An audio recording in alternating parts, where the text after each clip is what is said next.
Que bom estar aqui novamente com vocês. Hoje nós temos um convidado que é super especial, é um jogador que Mota, na verdade, trabalhou no tempo do Vitória e o Mota o convidou, ele estava aqui na Bahia e ele prontamente aceitou para estar aqui conosco, a gente fica muito agradecido. Não vou falar o nome dele não, na verdade eu vou apresentá-lo da melhor forma possível, mostrando os gols que ele fez por um grande clube brasileiro. Caio, por favor, solta aí.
Isso aí, Alec Gol.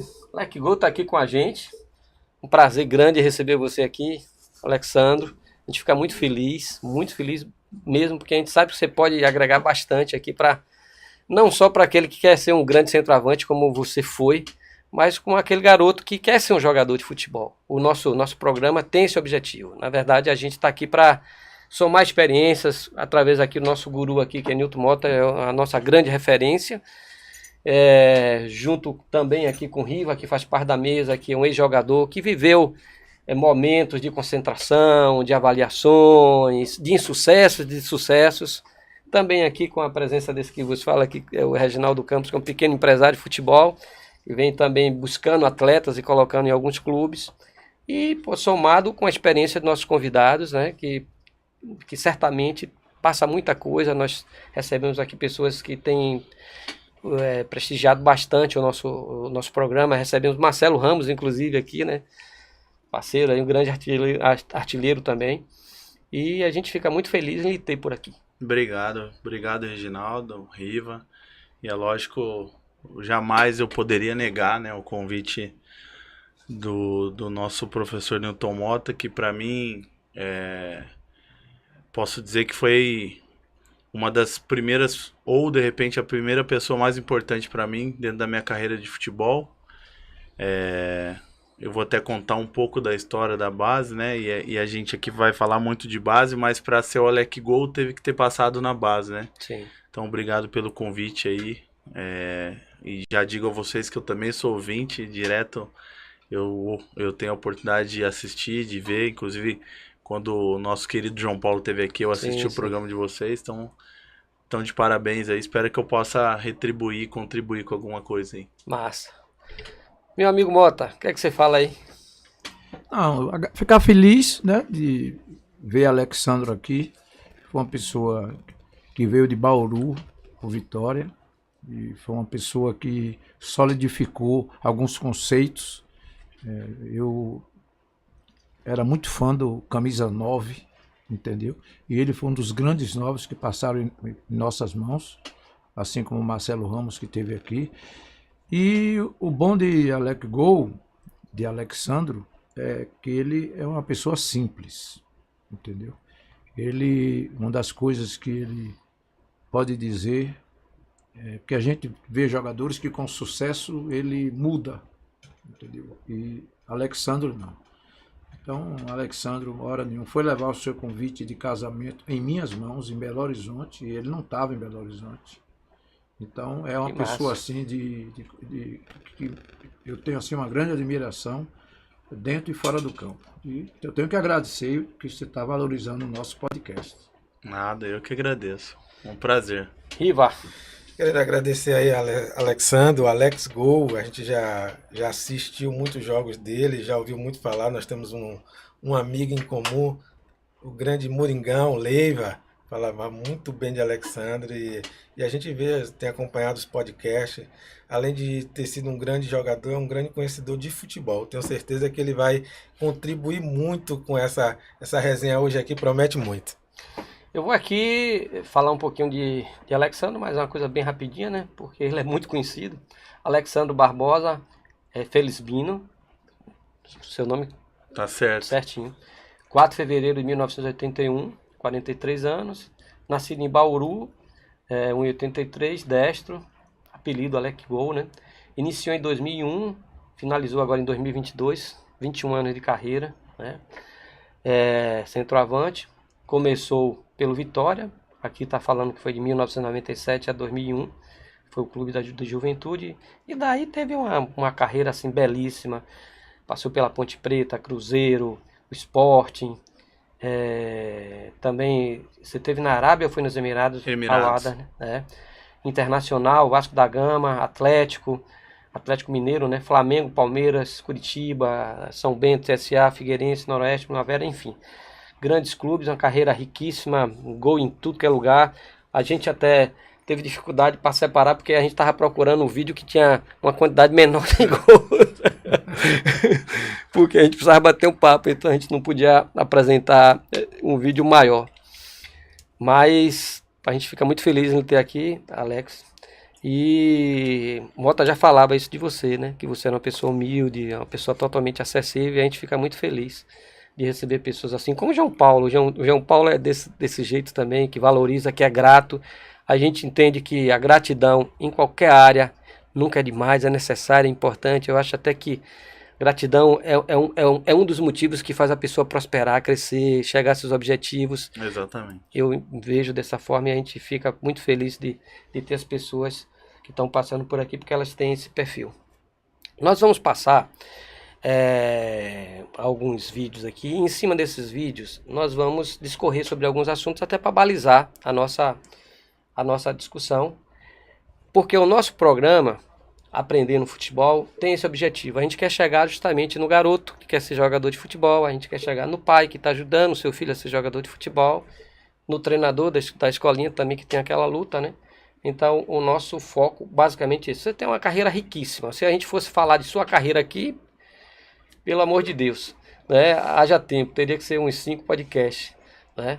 Mas antes de passar esse vídeo, eu queria que você falasse assim, como é que você chegou no Vitória? Como é que aconteceu?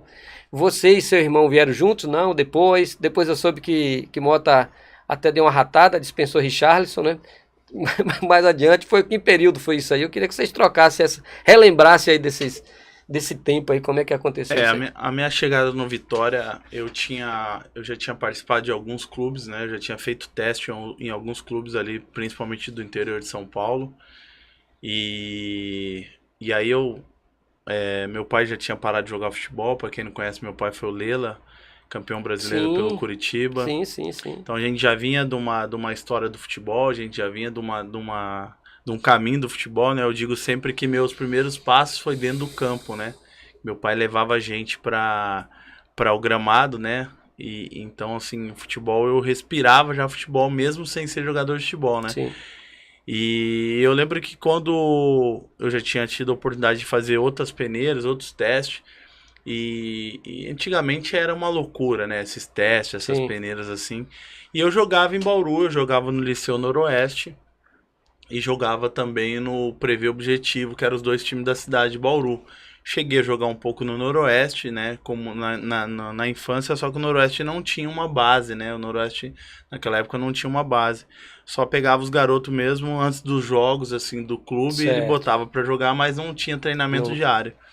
E treinamento diário eu fazia no Liceu Noroeste, onde eu tinha um treinador chamado Jadson, que é de Bauru, que inclusive foi o que levou o Newton Mota para Bauru para fazer uma observação, uma avaliação.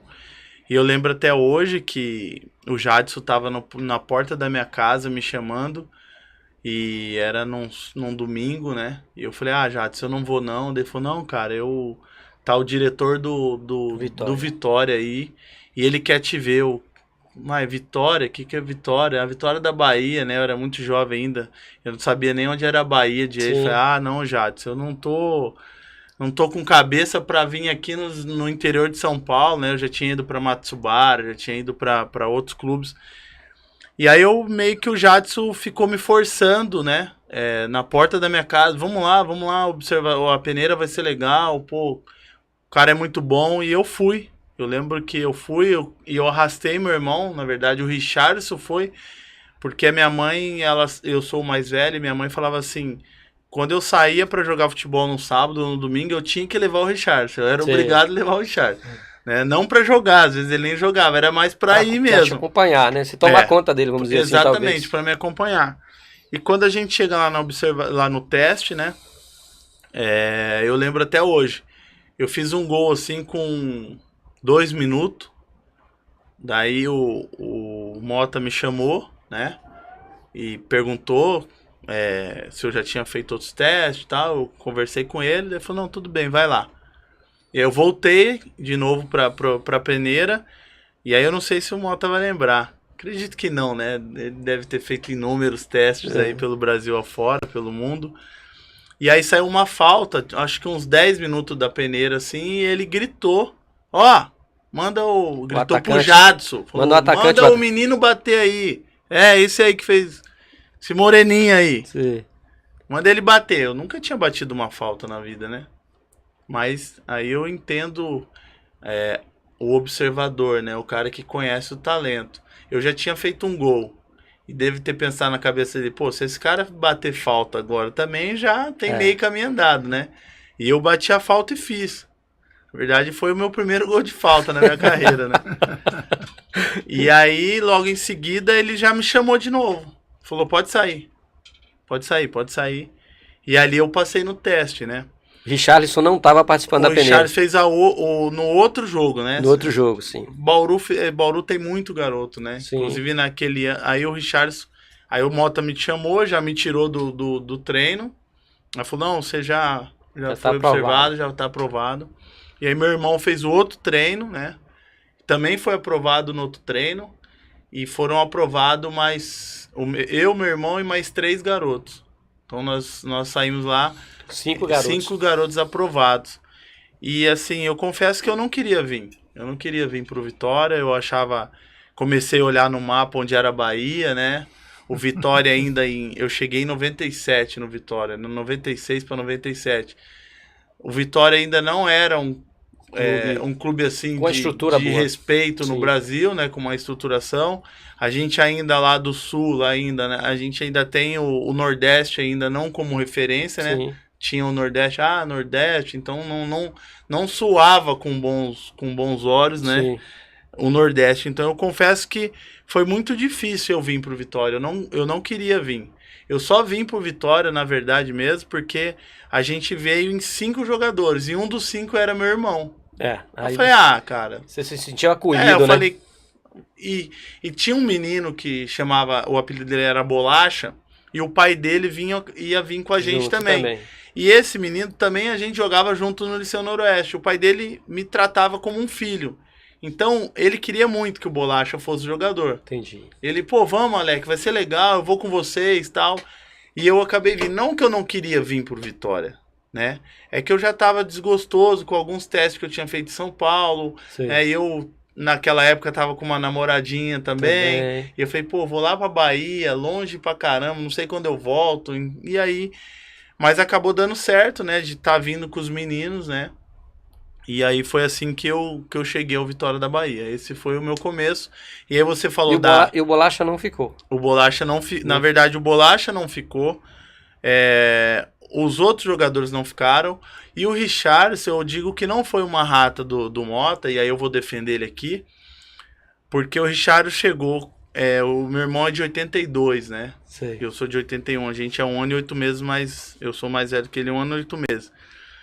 E quando o Richarlison chega na categoria 82, a gente tinha o Leilton, que era a seleção brasileira, tinha... E Paulo Rodrigues, 8-1. Não, Paulo Rodrigues, 8-1, e Júnior Nagata, que era o reserva do Leilton. Não o Nagata, o velho, o novo. O novo. Que também era selecionado. Então difícil. tinha 2 laterais que praticamente eram seleção. Então, Mota tava falando isso pra gente. acabou que o Richarlison não é que não ficou, não tinha Mas, a Alexandre, oportunidade. permita eu falar. E a não permanência de seu irmão, tempos depois, me gerou um ensinamento no futebol. Eu gostei muito de Richarlison. E ele brilhou no futebol, se destacou, foi um jogador a nível de seleção brasileira, de muita qualidade, jogou em time grande, ganhou títulos. E ele brilhou não só de lateral esquerdo, até jogando como terceiro zagueiro, quer dizer, no 3-5-2. Enfim, a lição que ficou de Richarlison e de Pierre também, um volante, é que quando o jogador é bom, não mande embora. Experimente ele em outra posição. Pierre, então você também essa lição, dispensou, né? que me marcou, hein? Pierre também você dispensou. Dispensei, mas ele era atacante, que não fazia gol. Mas foi um grande volante. O Pierre, jogou comigo no Atlético. Ele não Pierre. faz gol até hoje. No treinamento ele não fazia Por gol. isso que eu não fiquei com ele. Aí a culpa não é do Mas senhor, eu né? tive, Com o Pierre não é. Em relação a Richarlison. Pierre é meu irmão. E eu tenho também limitações de um alojamento, né? Isso. Leilton era do interior, Paulo Rodrigues de Alagoas. E de forma que a gente... Esse foi o motivo de não ficar com o Richarlison. Mas a quantidade enorme de pessoas que participaram dessa avaliação. E não foi só os gols em si, a sua postura, seu jeito, que realmente era de um jogador que fazia gol. Um 9, como hoje está escasso no Brasil. Você chegou a jogar no profissional do Vitória? Quanto tempo? Chegou, Mota? Jogou, mas foi pouco tempo. Depois você foi emprestado, acho que para Ponte Preta. Não, eu joguei bastante no Vitória. Foi? Na verdade, eu estreiei no Vitória, no Campeonato Brasileiro de 2001 ou 2003, se eu não me engano. Eu estreiei pelo Vitória já em 2003. Eu sou emprestado em 2004. Sim. Eu vou pro Sport de Recife. Tem até um vídeo que gerou uns comentários aí que eu falo que eu não queria ir, né? O vídeo, porque eu tava muito bem, mas o nosso querido amigo Paulo Carneiro, ele tava comprando o meio-campo que veio do Sport, Kleber Santana, que inclusive acabou falecendo no acidente da Chapecoense, que era uma das maiores revelações do Nordeste, e o Vitória, já junto com o Mota, já tinha praxe de pegar esses jogadores e trazer pro Vitória, que o Vitória naquele momento já era um clube referência, né? Sim. E aí ele queria muito o Kleber no Vitória, e eu lembro que o treinador do Sport era o Hélio dos Anjos. O Hélio dos Anjos falou, não, tudo bem, eu vou liberar, mas eu quero o Alexandre, porque ele tinha trabalhado comigo 1 ano antes. E aí acabou tendo essa confusão de eu ter que ir pro Sport, né? Nessa troca aí. E eu não queria ir, porque foi o ano que era o ano que chegou Vampeta, chegou de helicóptero, Edilson, né? O ano da festa, né? Sim. E eu falei, cara, eu tô ralando até agora. Agora que vai começar a festa, eu vou sair da festa? Não, agora eu quero ficar na festa. E foi quando eu fui pro Sport, acabou até tendo a oportunidade do Obina jogar, né? O Obina não... Sim. Obina, com a minha permanência, de repente, ele o Obina não jogaria, né? Entendi. E aí... Mas eu cheguei a jogar, aí quando eu volto... Alexandro, eu queria lhe fazer essa referência. Alexandro, ele era polêmico junto à torcida, porque Alexandro saía muito da área.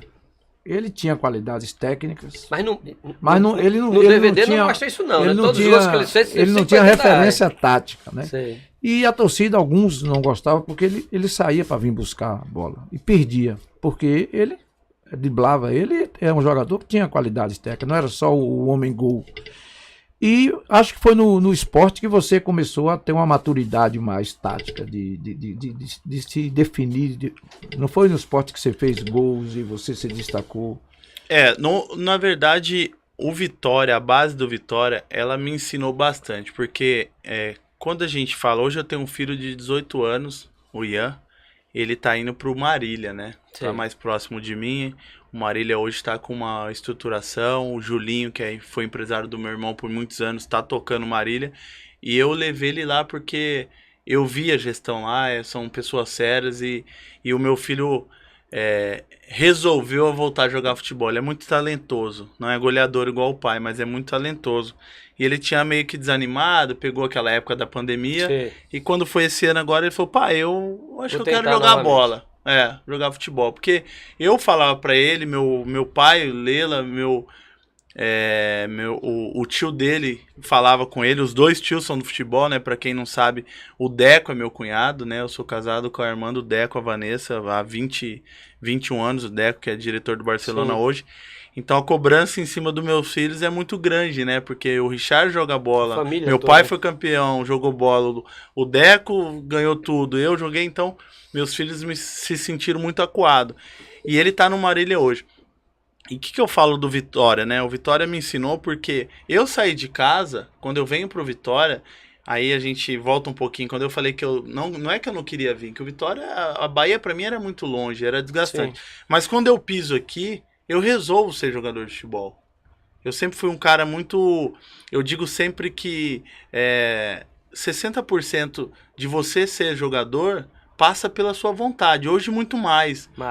Antes ainda precisava de talento. Hoje você ainda não precisa de tanto talento. Hoje o esforço físico, a vontade, o querer, ele tá fazendo até mais força, né? Eu acho que até hoje você pode... Então eu já tinha isso. Eu falo assim, cara, se eu quero, eu vou ser. Né? E por que eu falo que a base do Vitória me ensinou muito? Porque, e aí a gente vai falar mais, a gente vai falar depois disso. Eu fui mandado embora na base do Vitória. Ao mesmo tempo, no mesmo ano, eu subi pro profissional, né? Aí quem tá ouvindo não tá entendendo nada, mas daqui a pouco a gente fala. Eu joguei de lateral direito na base. Eu joguei de ponta direita na base.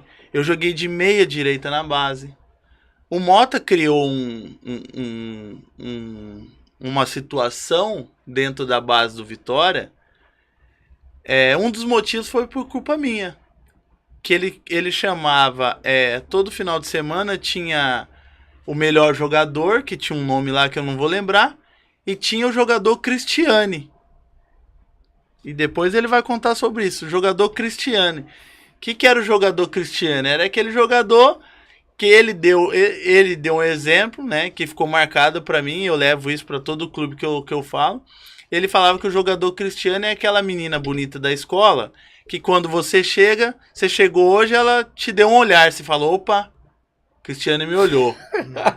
Aí você chegava no outro dia, ela te dava um olhar e um abraço, você falava, opa, o negócio tá melhorando. Aí no outro dia que você chegava, ela nem olhava pra você.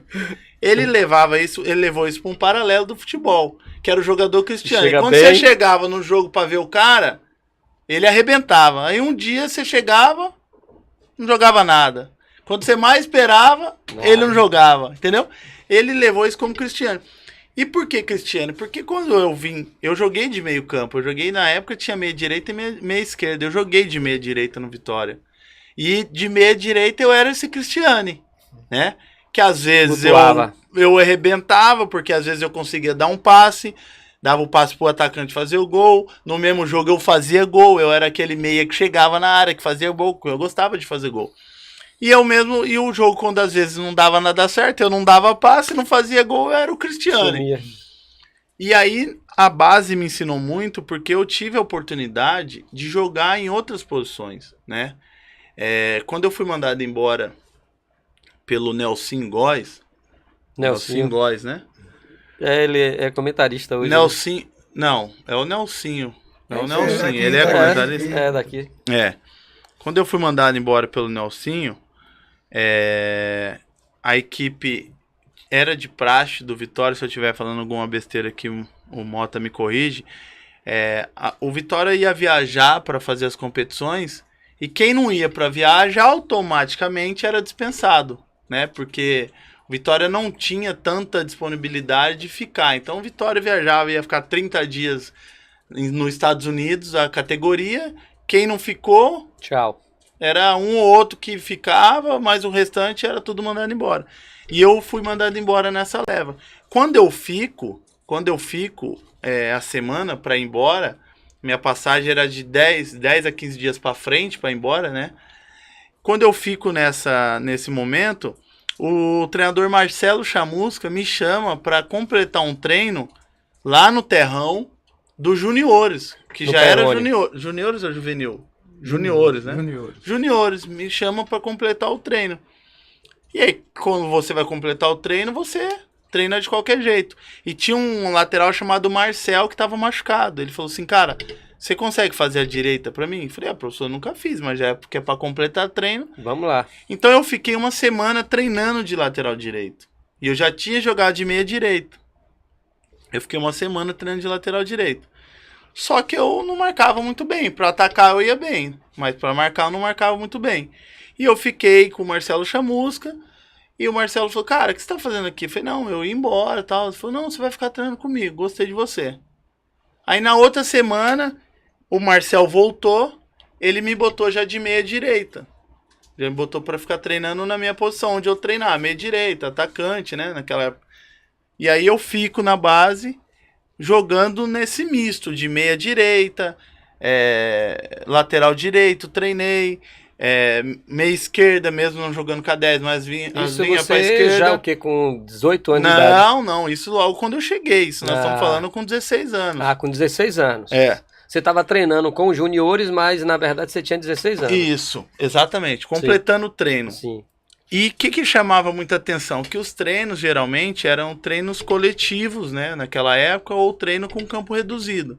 Mas antigamente não tinha muito esse negócio de treinar, treinamentos específicos, tinha dia para isso. A gente o Mota tirava alguns dias. Mas fora isso, o treino, era jogo. O Mota gostava muito de jogo, ele queria ver jogo. Ele falava que o jogador tem que jogar. Então chamava atenção porque eu fazia muito gol nos treinamentos. E aí o Marcelo Chamusca me falou um dia, você não quer jogar mais na frente? Aí eu falei, eu posso jogar. Foi aí que começou, né? Eu em Bauru eu já jogava de centroavante, eu era 9 em Bauru, né? No liceu eu era um centroavante. Quando eu venho pra base aqui no Vitória, o Vitória começa a me ensinar a jogar em outras posições. Até na verdade porque eu não queria ir embora. Então, se o cara me botasse de goleiro, eu ia, porque eu já tava definido a ficar. Meu irmão já tinha ido embora, os outros meninos já tinham ido embora, eu já tava fixo aqui. Então o Vitória me ensinou muito. A base me ensinou. Eu digo sempre que o começo de tudo, a vida tem que ter um começo, meio e fim, né? E se eu não tivesse tido esse começo que a base me ofereceu dentro dessa estrutura, algumas coisas até por sorte, algumas coisas até por, né? Sorte, quando eu falo, de acontecimento, né? De me botar na lateral direita porque o lateral machucou.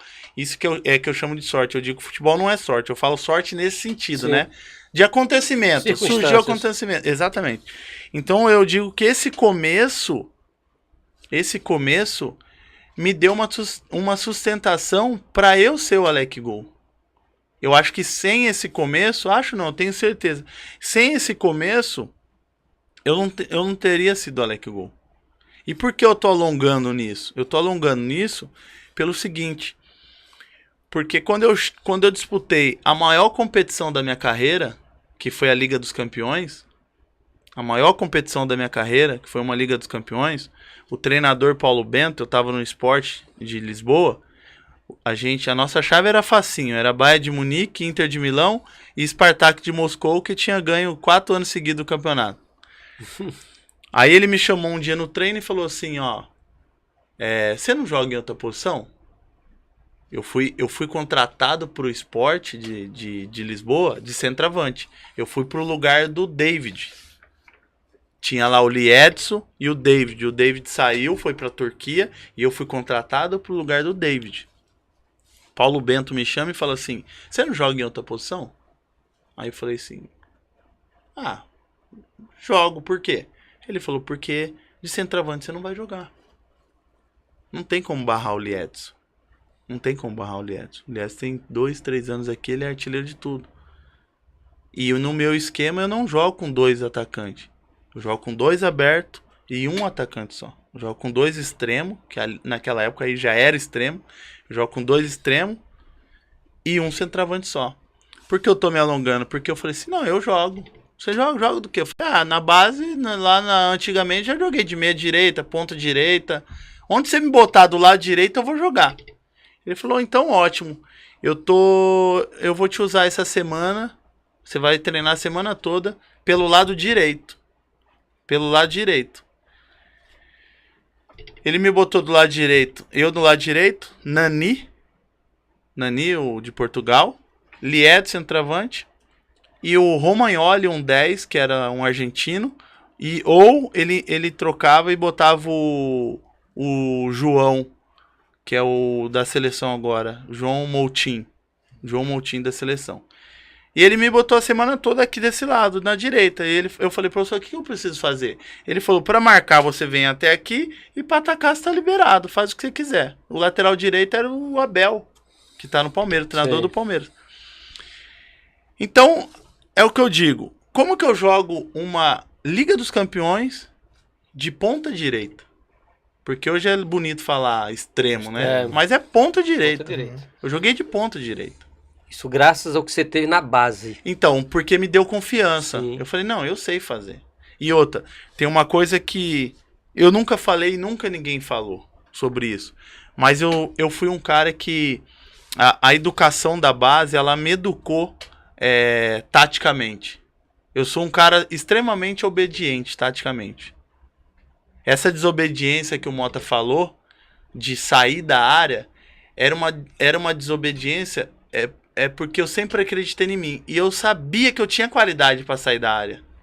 Mas quando eu fiquei maduro, ao ponto de reconhecer que dentro da área eu era mortal, e fora da área eu era bom jogador...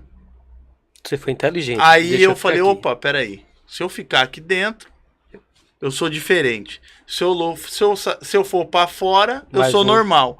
Então, eu sempre fui um cara muito obediente. E a Europa, ela traz muito isso, de você ter que ser obediente. Sim. Mas onde eu fui obediente? Eu fui obediente na base. A base me estruturou isso. A base me deu essa obediência. Eu acho que isso é um ótimo depoimento. Eu acho que essa dica aí, para você que é pai, e para você que é garotinho, que está vivendo essa situação agora. De repente, teu treinador está tentando te ajudar, está tentando te colocar numa posição e você está chateado, está achando que ele está te queimando, que ele está te prejudicando. Isso já aconteceu até com um jogador nosso, um pai uma certa vez, Seu Reginaldo, o treinador tá botando meu filho para jogar agora de lateral. Ele era meia canhoto, então jogar como lateral é algo que totalmente possível. E ele querendo que eu fosse conversar com o treinador, né? E aí eu passei a falar: para seu filho é uma maravilha isso. Primeiro, é mais fácil do que ele vingar como lateral do que meia, porque meia é muito mais concorrido. E o lateral, isso pode ser trabalhado. Segundo, porque a gente, como empresário, a gente não vai poder estar conversando com o treinador sobre uma situação dessa. Então, considere que um atleta, para ser jogador de futebol, João Paulo já fez esse comentário aqui, seria necessário pelo menos ele ter facilidade de atuar em pelo menos 3 posições. Isso só vai engrandecer a qualidade do atleta. Aqui é uma prova concreta. Nós vimos aqui Alex Gol dar esse depoimento. Ele conseguiu jogar numa competição de altíssimo nível graças ao que ele passou na base. Então não encare isso de forma nenhuma como sendo algo negativo. Isso pode ser muito positivo e necessário. A base é a base. É o momento de você fazer essas avaliações. Tô certo, Mota? Tá certo, sim. E uma das coisas interessantes que Alexandro falou foi de que a vontade dele, o foco, né? A determinação em ser jogador. Eu citei aqui, e você até se comunicou comigo, quando eu citei que você teve um momento que você já lá, você querendo voltar. E a grande realidade, eu me lembrando melhor agora, você não foi para os juniores. Marcelo Chamusca era treinador do Sub-17 e Isso. Nelson Góes do Sub-16. Isso. Então, o Sub-17 viajou para a competição e, às vezes, sem nenhum demérito para Nelson Góes, que era um grande profissional, Sim. mas a quantidade grande de jogadores que chegavam no Vitória incitava, às vezes, a não ter, e isso aconteceu com o Nadigol também. Nadigol teve um treinador e foi Zé Augusto que recebeu ele. E os times B existiam e Marcelo lhe chamou para o ar. Então, mais oportuno que você falar, principalmente para o seu foco. Eu imagino que é sair de Bauru e vir para Salvador. E aí falei também de Leiva, que foi uma pessoa importante nesse início seu, nesse encorajamento. Leiva, que hoje está no Fluminense do Rio como observador técnico, mas foi um grande amigo de Alexandre. Ô Mota, você falou de Leiva, não sei se Alexandre pode testemunhar isso. Me parece que, na verdade, o observador técnico, ele faz meio que o acolhimento do atleta de teste, porque o próprio clube não faz isso, né?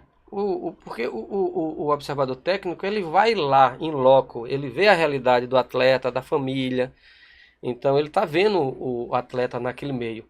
Então, quando ele traz o atleta para o clube, a pessoa que conhece onde aquele atleta morava, onde ele jogava, é o observador técnico, né? Então, ele meio que funciona como um Leiva talvez tenha funcionado para Alexandre, né? Como sendo aquela referência, era quem acalmava, quem tranquilizava. Ginaldo, o que é que você acha? O Vitória tinha o aterro sanitário de Salvador, o maior era em frente ao Vitória. O Vitória era um clube que ficou muito tempo sem ganhar, entendeu? Então era um clube querido, grande, popular, mas não era um clube muito conhecido no Sul. Por isso que o Vitória, quando começou a crescer, se falava muito Vitória da Bahia, e o pessoal não gostava, Vitória da Bahia. Primeira competição que nós fomos, a Copa Gazetinha no Espírito Santo, na hora que o radialista anunciou, e falou, vai entrar agora para desfilar o Esporte Clube Bahia. E nós éramos do Vitória. Ele falou que era o Bahia que ia entrar. Então, era necessário muita recepção. Você não tinha celular, a comunicação era difícil. Entendeu? Às vezes o menino ficava lá dias sem comunicar com a família. A família não tinha telefone em casa, a família humilde. Então, tinha todas as dificuldades que faziam. Que a recepção teria que ser boa, motivadora para o jogador querer continuar. Os observador técnico do Vitória naquela época eram pessoas também que não só faziam a peneira, né? Eram pessoas presentes no dia a dia, entendeu? Eles viajavam às vezes em competição. O Leiva se tornou um grande amigo até por uma briga que a gente teve, né? O Mota não sabe disso, né? Isso aí foi uma coisa lá atrás. Eu fui numa competição Laranjal Paulista, que Mota fazia um tal de uns expressinhos, que era os catados, né?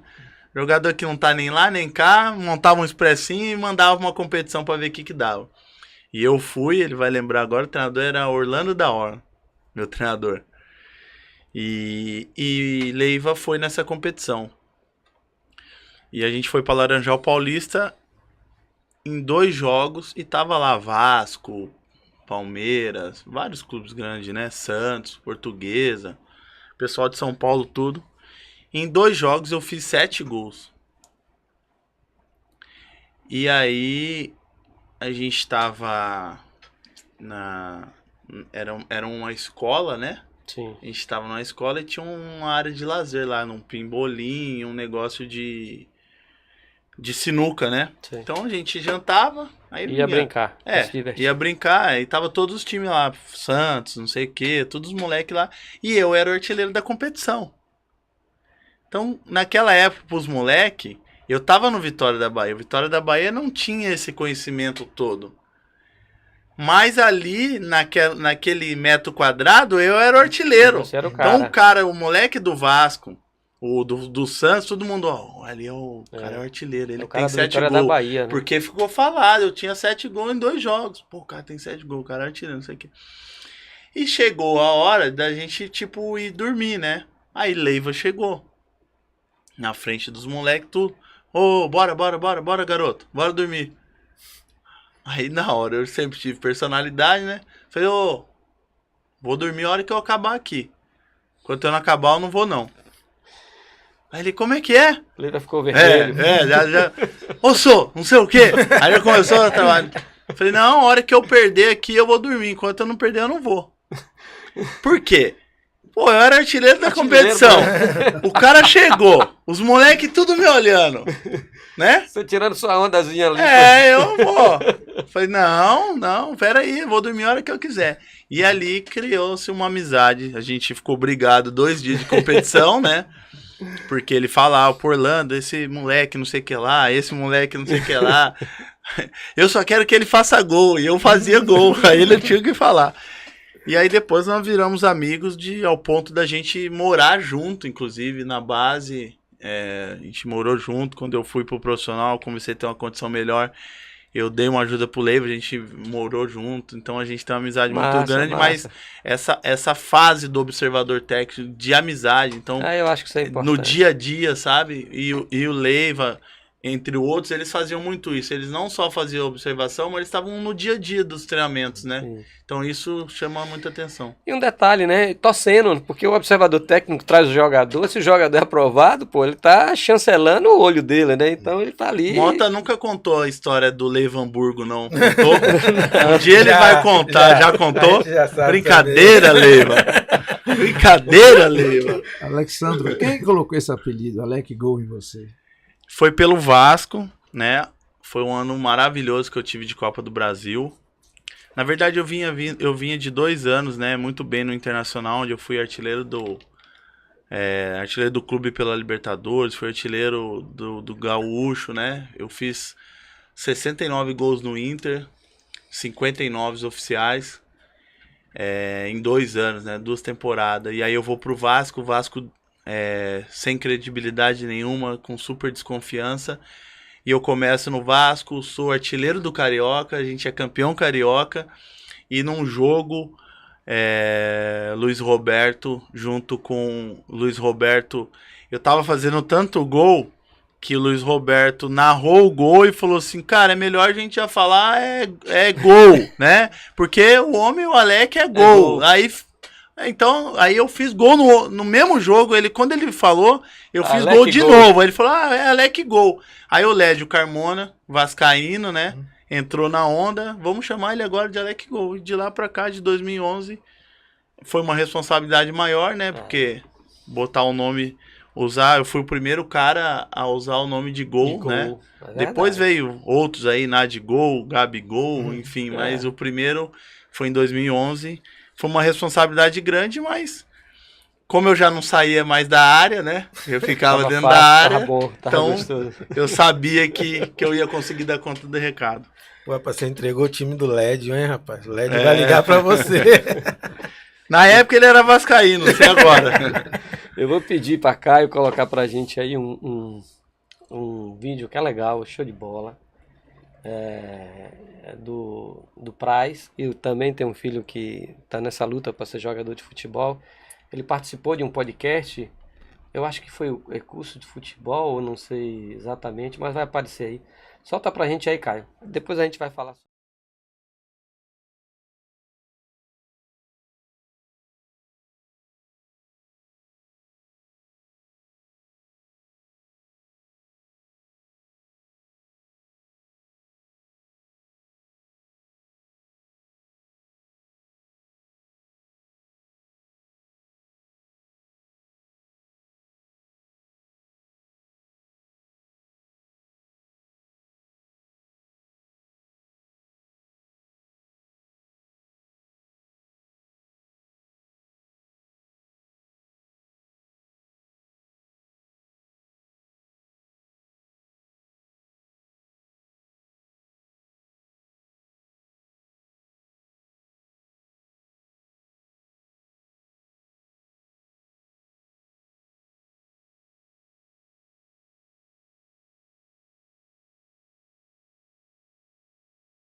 passar para Riva. Riva, a gente que tá na beira do campo, sempre olhando o jogador, sempre tem esse dilema, né? Porque chegam pra gente falando assim, pô, aqui tem um menino que joga pra caralho, é bom pra caralho. Quando você vê, o menino tecnicamente é maravilha, né? Mas algumas vezes é só isso, né? E o jogador ele não consegue vingar. Nós já tivemos até jogadores assim. É porque, na verdade, é uma soma de fatores, né? Para você conseguir ser jogador de alto nível, existem os fatores como o Praz falou. Não é só a parte técnica. O Alex Gol falou hoje assim, hoje, se você for muito técnico, mas se você não ter intensidade, não ter força, não ter vontade, aquele cara que é menos técnico que você, mas que tem essas qualidades, ele vai te superar. Ele vai chegar mais longe que você. Então, a princípio, o que nos chama a atenção é a parte técnica. É a qualidade do jogador. Agora, dentro do processo, até ele chegar a ser um jogador de alto nível, ele precisa ter outras valências além da técnica. Mota, é por aí mesmo? O começo, cortou um pouquinho o começo, entendeu? Desse vídeo, quando ele disse que 90%, ele chegou a dizer isso, Sim. o Fernando Praz, que 90% dos jogadores de talento não vencem no futebol, só vence 10%. E ele argumentou. Aí ele entrou dizendo que ele era o quarto goleiro, não era o melhor, mas ele chegou mais longe. Então isso é importante, você até falou, dentro de sua carreira tem um pouco disso, ou muito disso. Eu queria ouvir sua explanação em relação a esse vídeo. O Fernando Praz é meu amigo, meu irmão, cara que eu tenho orgulho de falar que eu sou amigo dele. Ele fez muito bem a colocação, né? E eu digo também assim que o futebol, o talento, o jogador talentoso, ele nasce talentoso, né? O talento você não cria. Mota não consegue revelar talento, né? Criar o talento dentro do cara. O talento já vem. O talento você melhora ele, você aprimora ele, né? É o que a gente fala, lapidar o talento, né? Então, eu dou muito esse exemplo. Eu nunca ouvi o Cristiano Ronaldo falar sobre isso, mas eu uso muito esse exemplo do Cristiano e do Messi, para mim. Por quê? O Messi é um cara que nasceu com talento. Uhum. Ele não precisa, entre aspas, treinar. Ele não precisa ser lapidado. Ele com 10 anos já batia diferente na bola, né? Ele já tem velocidade. Ele não precisou treinar velocidade. Ele é um cara forte. Ele não precisou treinar força. E o Cristiano Ronaldo é um cara que nasceu com talento. Mas ele não nasceu. Ele precisou treinar força. Ele precisou treinar velocidade. Ele precisou treinar falta. Por quê? Porque ele queria ser melhor do que ele era. Ele tem talento também. Só que ele é um talento que ele olhou para ele e falou assim, não, eu quero ser mais do que eu sou. Eu quero ser o melhor do mundo. Para ele ser o melhor do mundo, ele precisou treinar. Ele precisou se esforçar, ele precisou fazer coisa diferente. O Messi, para ser o melhor do mundo, não precisou fazer nada. Mas quantos Messis a gente vai ter no mundo? Quantos Neymar a gente tem no mundo? O Neymar é um exemplo também. O Neymar é um Messi da vida. Sim, eu coloco os dois no mesmo patamar. Sim. Tecnicamente, né? Tecnicamente de qualidade. O Neymar também é um cara que não precisa se esforçar, porque ele tem velocidade, ele é técnico, ele é bom, ele bate falso, ele faz gol, ele faz tudo. O Cristiano não. O Cristiano, eu falo um pouco mais do Cristiano, porque o Cristiano vem um pouco nisso que o Praz falou. O Cristiano, ele começa na base do esporte, mas ele não é aquele jogador que todo mundo já olhava e falava assim, nossa, o Cristiano Ronaldo. Não, o Cristiano Ronaldo cresceu o Cristiano Ronaldo. Ele nasceu um menino e virou o Cristiano Ronaldo. O Messi não. O Messi nasceu o Messi. Lá na base, lá que o Messi estava, todo mundo já olhava. Vocês que são empresários, observador técnico, é aquele jogador que todo mundo olha e fala, mano, isso aí... esquece. Quantos anos? 9 anos? Vai jogar, é bom jogar, é o Messi. O Cristiano, com certeza... Ia ter dúvida, né? Isso ia, na verdade... Não, olharam, aquele menino é bom, mas não era o Messi, não era... E ele criou isso. Ele virou. Então, o que o Fernando Praz fala é o seguinte, às vezes o talento, Se você não é talentoso ao ponto de um Messi e de um Neymar, você pode ficar para trás. Sim. Porque pode vir um cara que tem uma qualidade inferior a sua, um talento menor, mas o cara que quer muito mais que você.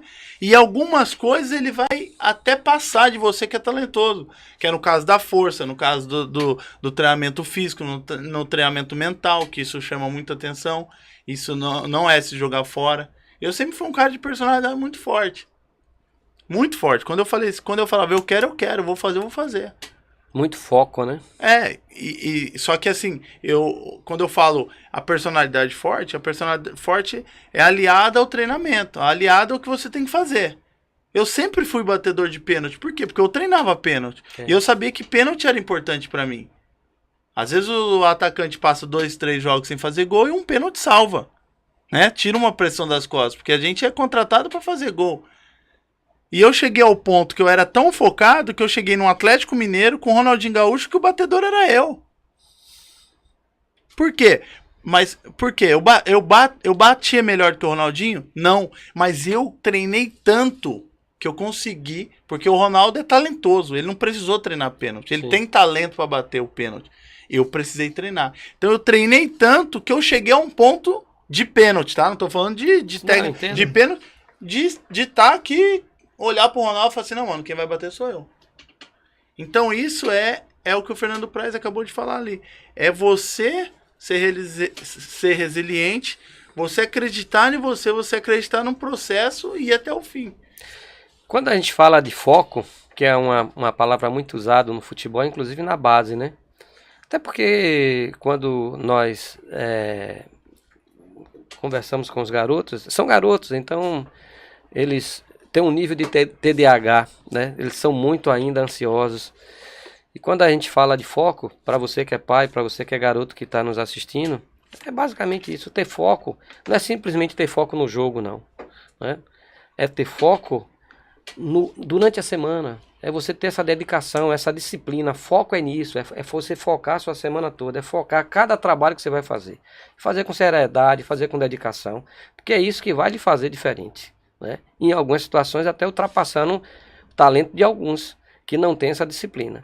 Então o foco é isso. Claro que dentro do jogo você tem que ter um foco, mas não adianta ter o foco só no jogo e durante a semana que vai lhe trazer condições para você no jogo ter uma condição melhor, você não ter esse foco não adiantou de nada, sabe? Então você seria bastante prejudicado, você enquanto jogador, você vai ser prejudicado se você não tiver esse foco, não tiver essa disciplina e não tiver disposto a pagar esse preço. Alex Gol, ele comentou aqui, quando ele queria, ele resolveu vir para o Vitória, não, eu vou ficar no Vitória, eu vou ser jogador.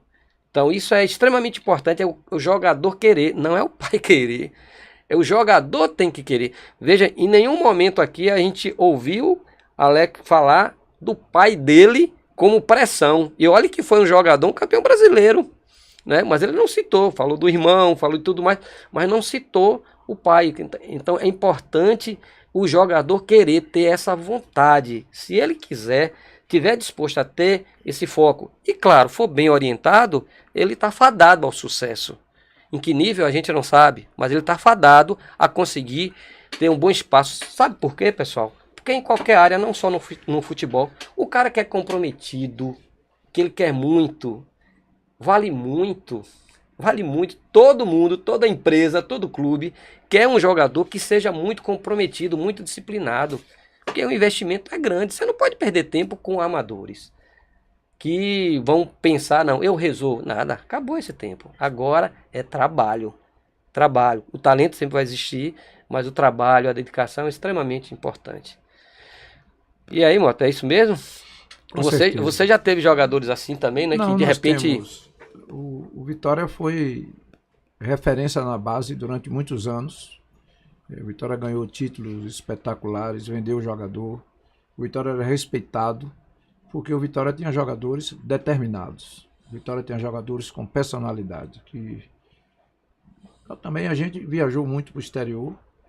A gente fazia preliminares. O Vitória hoje, o clube que eu sei que você tem consideração e gosta, o time sub-20 do Vitória joga em Pituaçu. Não pode jogar preliminar no Campeonato Baiano porque vai estragar o gramado. entendeu? Então são coisas que o futebol muda. E de forma que nós tínhamos jogadores que venciam pela determinação. Jogadores que você não esperava. Tem jogadores que eram reservas do Vitória que depois brilharam em outros clubes. Então, tudo isso que nós falamos aqui é fundamental. Em qualquer época, o jogador tem que ter personalidade, foco. Ele tem que ter vontade. Ele tem alegria no que faz. Fazer querendo. E isso é fundamental no futebol. E hoje a gente vê jogadores muito novos, com estrelismo, e não vai chegar para frente. E com pressa. Outra palavra que ele usou aí, você falou sobre resiliência. Muitas vezes você tem uma dedicação, você faz tudo certo, mas ainda não deu certo. Tenha paciência. Você tem que persistir. É aquela velha história, né? Se você não fizer a sua parte e não estiver lá no horário que o trem passar, ele vai passar ou antes ou depois. Mas se você fizer tudo certinho e chegar no horário certinho, você vai pegar o trem. Então é importante você ter resiliência. Dá trabalho? Sim, dá trabalho. Mas para ter sucesso, e um sucesso consolidado, um sucesso duradouro, tem que ser desse jeito. Você tem que ter constância no seu trabalho. Sacrifício, e ter sacrifício e ter paciência, resiliência, esperar o fruto amadurecer, que vai acontecer. Se você faz certo, isso vai dar certo. Eu vou pedir a Caio para colocar um outro vídeo também que é muito interessante, que fala um pouco do talento brasileiro, fala um pouco... faz uma comparação com o europeu e de certa forma uma crítica. Eu acho que é legal a gente discorrer sobre esse assunto. Quando você puder, Caio, faz.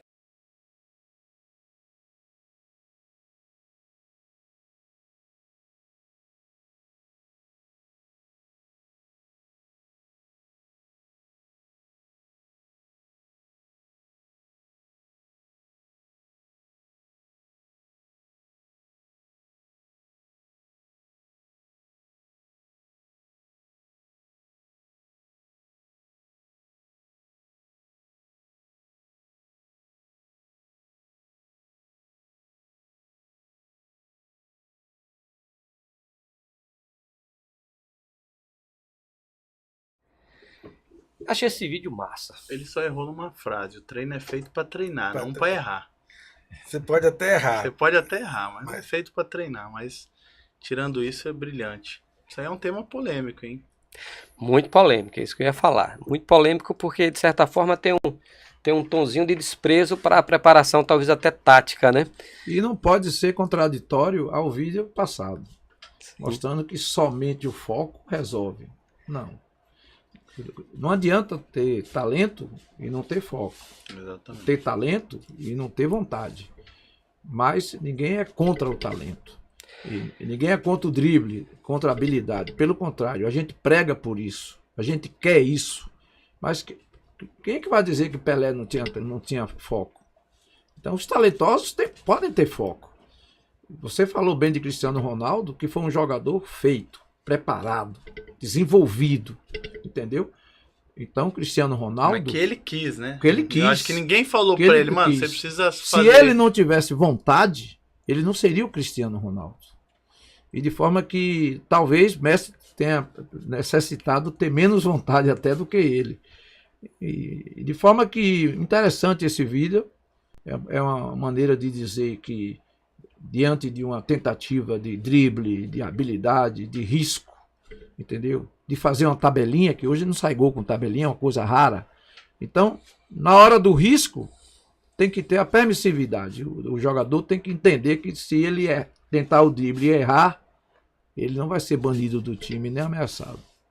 Na verdade, a grande polêmica que eu entendo o professor ali é porque Carlos Augusto, o professor Carlos Augusto, dá o crédito para ele, né? A gente parabeniza ele e registrar, que é importante, né? A gente está usando esse vídeo, é importante a gente fazer menção aí. Vocês podem até, mais adiante, até buscar na internet e dar uma olhada na íntegra desse vídeo. Porque, na verdade, a gente está perdendo a nossa identidade, a nossa característica. Você foi centroavante.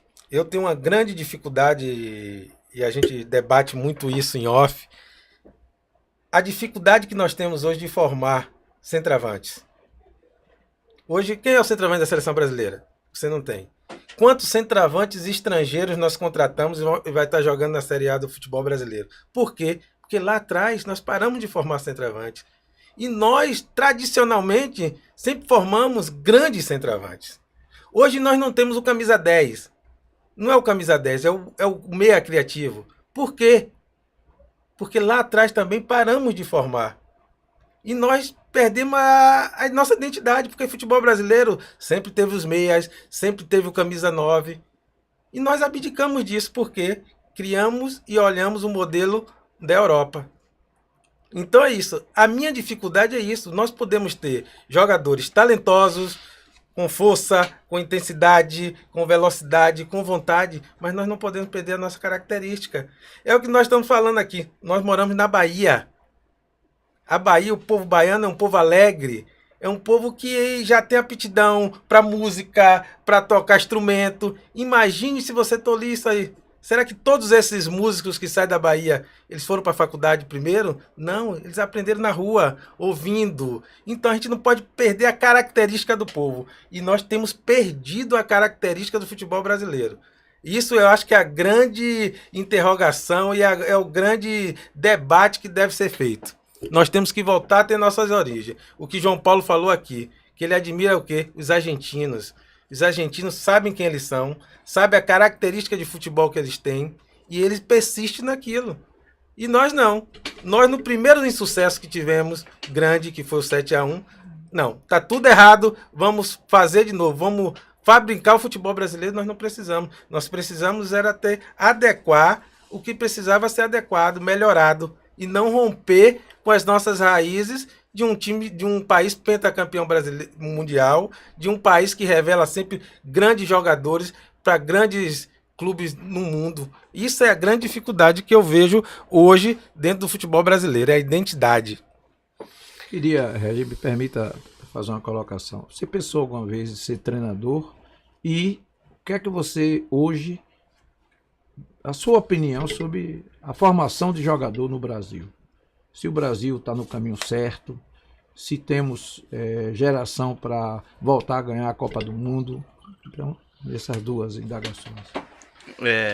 Eu já pensei em ser treinador, eu estudei, né? Eu fiz os cursos da CBF, das licenças. Hoje eu posso treinar qualquer clube do Brasil. Inclusive, vira e mexe tem alguns convites, nenhum ainda foi oportuno, mas... E também não sei se... Já profissional ou base? Profissional e base. Um profissional agora, 15 dias atrás, do interior de São Paulo, da Série A2 do Campeonato Paulista. Me preparei para isso, né? Eu tava agora no Palmeiras agora, eu fiquei uma semana ali vendo a base do Palmeiras inteira, né? Do Sub-20, tava com o Jumei lá também. Tive com o Abel Braga 2 dias, né? Observando também. E já pensei em ser treinador. Eu acho que eu só não fui ainda pro campo porque hoje eu tenho 3 filhos e a dificuldade de você abrir mão da família. Eu sou um cara muito família e o treinador ele perde muito essa identidade, né? Da família, né? Eu tava até conversando com o treinador do Vitória e ele falou, cara, tem que viajar sozinho, mora sozinho, né? Não tem como você trazer a família, porque futebol você não sabe o que é o amanhã, né? Então, ainda mais eu com 3 filhos e 2 estudando ainda, né? Então, não tenho como vir treinar o Vitória e trazer minha família. Então, por esse princípio, eu decidi ainda não ir pro futebol. Quem sabe, para treinador, né? Quem sabe, mesmo já tendo as licenças, quem sabe... daqui a alguns anos, quando meus filhos estiverem maiores, que eu já tiver que cada um deles já tiver uma dependência, possa ser que eu vá pro futebol. Mas a princípio não. E essa situação da base, eu tive na melhor base do Brasil, né? Que foi a do Vitória. Não tenho medo de falar. E pelo tanto de jogador que o Vitória revelou, e na maioria, mais de 80%, vindo desse nosso professor aqui. Eu acho que é um erro de muita gente, tá? Muita gente esse erro. E eu digo que o principal erro é do treinador. Porque eu vou falar as 3 fases, tá? eu vi esse erro eu jogando futebol, eu vi esse erro eu agora fora do futebol, e eu tô vendo o erro agora com o meu filho, com meus filhos, né? Que eu tenho um de 10 anos, que é o Nicolas, fez 10 anos agora, que o João Paulo já falou, se eu levar ele para outro time vai me matar, o São Paulo tá atrás dele, o Grêmio tá atrás dele, o Red Bull tá atrás dele, o de 10 anos, Nicolas. E o Ian tá no Marília agora. E qual é o erro que eu falo? Eu tenho, hoje eu sou empresário do mercado imobiliário, né? Tem outras coisas que eu faço, do mercado alimentício também, tem restaurante no Rio de Janeiro, tem algumas coisas que eu faço. Inclusive jogador de futebol também, tô tentando, Deco me chamou antes de ele ir pro Barcelona. Eu acho que é um produto que eu me identifico um pouco melhor você tem perfil pra de isso. empresariar. E o que eu vejo, né? O que eu falo na vida? Hoje nada mais você cria. Tudo se copia. O que tinha que criar, já foi criado. É difícil você conseguir criar alguma coisa hoje. O que você tem que fazer? Você tem que pegar o que é bom aqui e o que é ruim aqui. Você vai montar um restaurante. Pô, o que eu vou no restaurante que eu não gosto? Vou dar um exemplo, não tem problema a gente fazer propaganda, não. Não. Você vai no restaurante, à vontade. você vai tomar um refrigerante, você pede uma Coca, o cara fala o quê? Não tem Coca, pode ser Pepsi. Isso é ridículo. Pra quem gosta de Coca, pra quem gosta de refrigerante, é muito ruim, né? Então você pega, então se eu fizer um restaurante, eu não posso deixar o cliente chegar e ter essa condição, né? De não ter o produto. Então você monta um restaurante, você tira isso. Você tira o que você vê que é de ruim. E o que é de bom? Pô, eu chego no restaurante, eu gosto quando a mulher me recebe na porta, me leva até a mesa, então você traz isso pro seu restaurante. Então você molda o que é ruim, você tira o que é bom, você continua. O Brasil, ele tá conseguindo tirar o que a gente tem de bom, que é o nosso talento. E não é a Europa. A Europa não tira. Quem tá tirando... Exatamente. A Europa quer. A Europa contratou o Antony, contrata o Vinícius Júnior, contrata o Rodrigo, contrata o Endrick com 15 anos. Por quê? Porque eles querem o talento. Só que lá eles já têm uma formação técnica, tática, mas eles... Pode perguntar para qualquer jogador lá. Não, o Antony não chega lá e o treinador fala assim, se você driblar 2 vezes eu vou tirar do time. Se você ir pra cima do cara, eu vou tirar o time.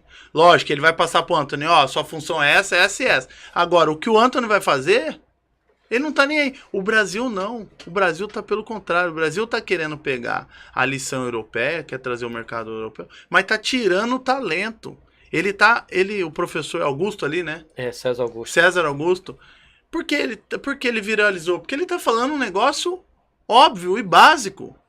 Mas se é óbvio e básico que todo mundo teria que fazer, e por que ele chamou tanta atenção? Porque as escolinhas não estão fazendo. As escolinhas não estão fazendo. A base não faz. É um crime o que estão fazendo com as crianças. Exatamente. É um crime. Eu tô vendo isso com meus filhos. Eu tô acompanhando. Eu acompanhei jogando, acompanhei de fora, tô acompanhando agora com os filhos. Cara, eu fui jogador de futsal, que agora... Não, antigamente era...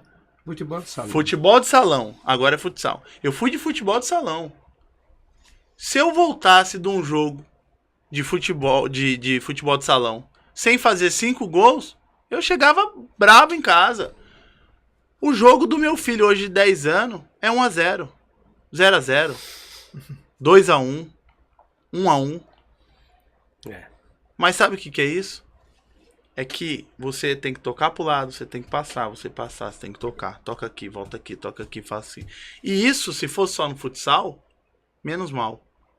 Porque se criou, e é verdade, que o talento, ele precisava passar no futsal. E eu passei. Por quê? O que o futsal nos trazia? Porque aqui estamos com um expert do negócio. Porque que o futsal traz diferente do campo? A gente que entende futebol é fácil falar. Passa a bola toda hora. Campo bem menor, a bola tá toda hora no seu pé, você tem que tomar a decisão muito mais rápida, você tem que desvencilhar do zagueiro num espaço curto. Isso faz o quê? Faz você inteligente, rápido, driblar rápido, tocar rápido, tomar decisão rápida, certo? Não, o futsal hoje não é mais isso. O futsal hoje, você fica tocando a bola, o time fica aqui atrás e os moleques ficam tocando a bola. Passa, ó. Perdeu a bola, corre lá pra trás, espera. Hoje o jogo de 10 anos é 1 a 1. Não tem ousadia. Não, esquece. Não tem tentativa. Pior, eu não tenho medo de falar. Meu filho tá jogando Campeonato Paulista. Eu tô vendo o treinador sendo expulso. Que é um absurdo. Treinador gritar, treinador xingar. O menino dá um drible e perder a bola, toma um gol, o menino chora dentro da quadra. Sabe por quê? Porque a cobrança é muito grande. A cobrança é desleal. A cobrança pros meninos não é jogar futebol mais. Não é ser alegre, não é se divertir. Tanto que eu quero tirar meu filho do futsal. E se o campo tiver assim também, não vai jogar também. A criança tem que brincar. E aí a gente pegou o módulo Europa e trouxemos para dentro do Brasil. Só que se a gente trouxesse só a tática, só o desenho que eles têm lá, menos mal. Mas a gente está tirando. E aí me desculpa falar, mas o maior erro para mim é dos treinadores. E dos clubes grandes é do treinador e da diretoria. Porque hoje é o seguinte, o treinador lá do interior de São Paulo, do que tá jogando a competição, ele tá jogando contra Palmeiras, contra Santos. É sub-10. Mas ele não tá preocupado com o garoto. Ele tá preocupado, sabe o quê? Com o resultado dele. Ele tá preocupado que ele sabe que o Palmeiras vai ser o campeão, que o Santos vai ser o vice. Mas quem que vai ser o melhor time do interior? É o dele. Por quê? Porque ele tá vendo a oportunidade dele ir pro Palmeiras, dele ir pro Santos. Ele não tá preocupado com a criança. Então a cobrança na criança é uma cobrança competitiva de um menino de 10 anos. Ele não ensina. Ele quer ganhar. E tem um entorno, Perfeito. tá viralizando aí no Instagram, que pais vaiando um goleiro de 6 anos de idade que falhou. É um absurdo isso, né? Então isso é uma estupidez. Não são só os treinadores e os dirigentes. O entorno. Os pais. Mas aí, Mota, eu sou pai hoje, e sou pai de arquibancada, e vou nos jogos. O ser humano, ele é meio que Maria vai com as outras, vamos chamar assim, né? A gente acaba indo Você é influenciado pelo treinador, cara. O treinador faz isso no treino. O treinador faz isso no jogo. Ele fica gritando um com o outro. Ele fica gritando com os meninos. Entendeu?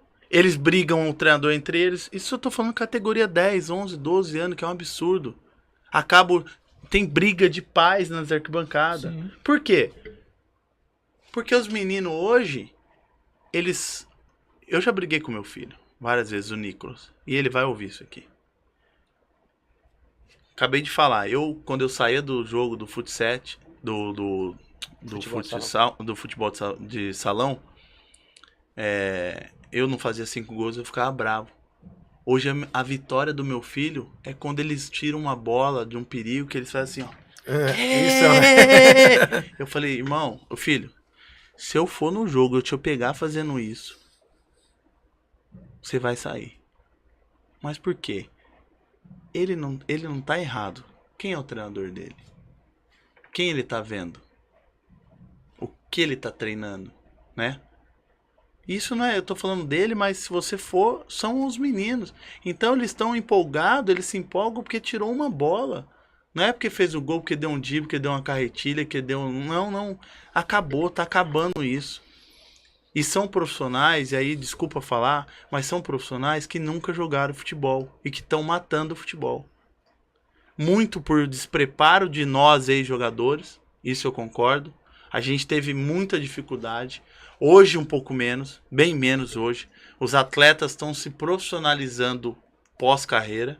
Antigamente, Mota pode falar melhor do que eu, antigamente não tinha isso. O ex-jogador sempre seria ex-jogador. Era rotulado de não conseguir trabalhar mais em outros lugares, né? E que eu acho um absurdo. Já falei pro João Paulo, eu não tenho nada contra. Mota teve estrutura de Vitória, mas é uma coisa minha. E que eu vi um treinador do profissional fazendo. Quando a gente reclama na base, chega, o jogador chegou no juniores, não sabe cruzar. O jogador não sabe cabecear. Aí são duas coisas. A primeira, alguém treina ele? A gente fazia, de quinta-feira a gente fazia só treino de finalização para quem era os atacantes. Alguém treina isso? Que chegar lá no profissional, o treinador não tá errado. O treinador não tá errado, porque ele tá pegando um produto que teria que ser treinado. Ele não vai treinar no profissional, não dá tempo. Aí o profissional não, o profissional é outro mundo. O profissional é ganhar. Resultado. O profissional é ganhar. O profissional é ganhar. Mas treina isso?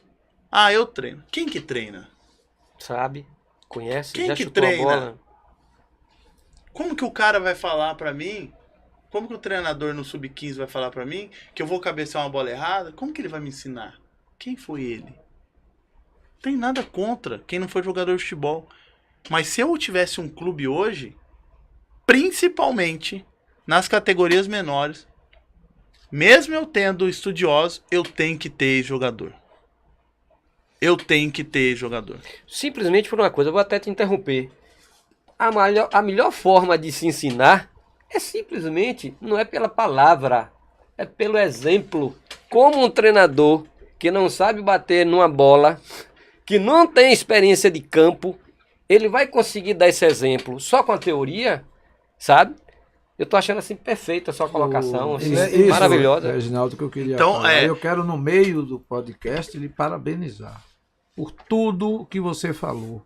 Foram, não sei se essa parte de análise da divisão de base, do comparativo, dos erros, foram 10 minutos de grande sabedoria e de prática. Parabéns, Alexandre, porque tem atleta que foi sucesso dentro de campo, mas quando sai não tem essa análise, essa opinião. E eu lhe faço uma pergunta, me permita. Fica à vontade, mano. Eu achei a atitude de Felipe Luiz bonita, de não aceitar o cargo de coordenação e aceitar ser treinador sub-17 do Flamengo. Entendeu? Então, o que é que você achou disso? E se você aceitar um convite de profissional, você não estaria errando, porque você deveria primeiro ser um treinador na base. Aí quando a gente fala do querer, né, que a gente falou do atleta, ele se estende também para as outras profissões, Sim, né? qualquer profissão. Se o Felipe Luiz quer ser treinador, ele abriu mão de ser gerente, abriu mão de ser gestor e acredita num processo dele como treinador. Ser treinador do Sub-17 do Flamengo, às vezes é muito melhor até de ser treinador de um profissional de algum estado, né? É verdade. E assim, e a escolha dele, em cima do que o senhor está falando, eu já não me vejo hoje como um treinador abaixo do Sub-20. Porque eu digo que meus filhos roubaram minha paciência com criança. Então hoje eu não seria um cara para ensinar. Eu já seria um cara na reta final, Mas pra num competir, Sub-20. Já dar uma instrução, já para dar só aquela lapidada final. Entendeu? Pré-profissional, Mas né? já pegar o menino já praticamente formado, né? Que você no Sub-20 já tá Sub-20, que já tá antes do profissional. Porque os meus filhos, eu tenho 3 filhos hoje, eu digo que eles roubaram a minha paciência com criança. Então eu não me vejo chance zero. Se for da seleção brasileira, para mim ser treinador do Sub-15, eu não quero. Não precisa me convocar. Cícero que chegou agora, né? O Cícero, o Rodrigo Caetano. Não me chama. Sub-15 eu não vou. Os 17 também não. Por quê? Aí do Felipe. O Felipe, ele tá no Rio há muito tempo. Como eu falei, Sub-17 do Flamengo é Sub-17, né? E ele sabe que ele pode... É um clube que ele tem uma carreira já consolidada. É um clube que ele pode, do Sub-17 ir pro 20, do 20 ser auxiliar do clube e já tá no clube, né? E já começa uma carreira... É lógico, eu acho que a preparação ela é muito válida, né?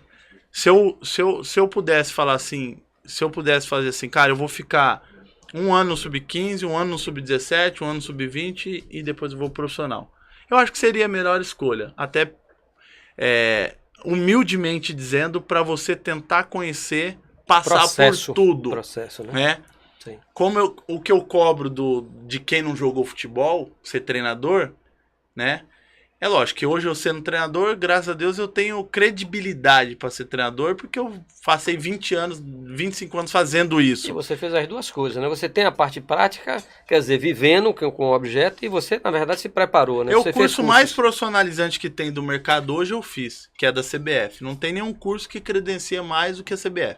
Mesmo Agora, gente falando, tanto tem uns falam mal, bem. Então eu fiz a licença para treinador e eu fiz gestão e fiz diretor executivo. Eu sou formado de diretor executivo hoje. Massa. Inclusive ano que vem a CBF proíbe algum diretor de clube que não tenha o curso da CBF.